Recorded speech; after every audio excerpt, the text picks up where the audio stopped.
So, here's some confusion that I had. Wiring a bilge pump with a float switch to where it will operate if your batteries are off, and also if you can manually operate it by pushing a button. Confused the hell out of me. Couldn't find anything really I could make any sense of on YouTube. So I drew a diagram, got everything laid out, and tried it out today. Works perfect. So let me show you the system that I have in my boat, and we'll start from there. On this boat we have a bilge pump, and it also has a float switch right there. It's a manual float switch. So I'm gonna basically run 3 wires back here. You're gonna want one brown wire, which is indicative of your bilge pump, and then you're gonna run a negative and a hot wire. Mine are red for the positive, black for the negative, and a brown wire for the bilge pump.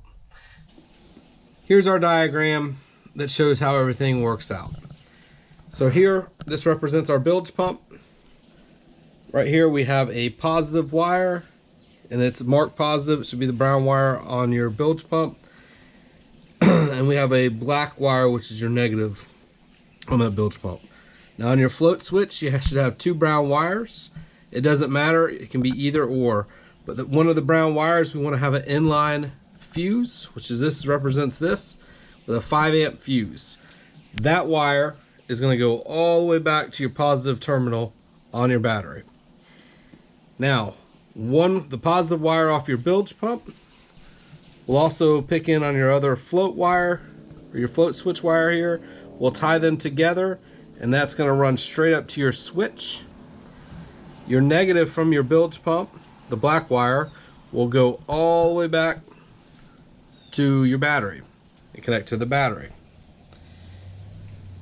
Now, from your switch, we also have a hot wire that will go to another fuse here, and that will be also a 5 amp fuse to go back to that. That will allow us the opportunity to, if we have our batteries off and we're sitting in a marina and the boat starts to fill up with water, it rains or whatever, when that float switch gets to a certain amount, it will automatically kick on even if your batteries are off, and it will pump the water out of your hull.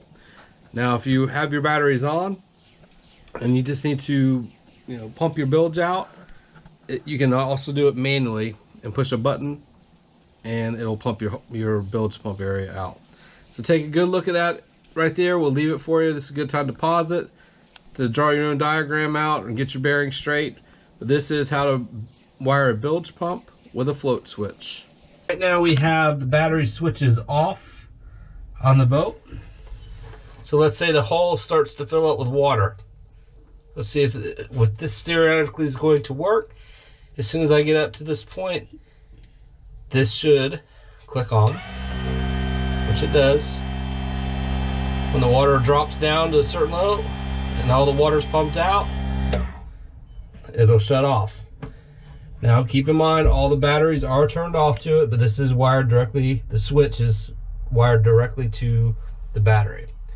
So now I'll go up, stay down there Mason, and I'll go push the button. I'll turn on my batteries and I'll push the manual button. It should come on.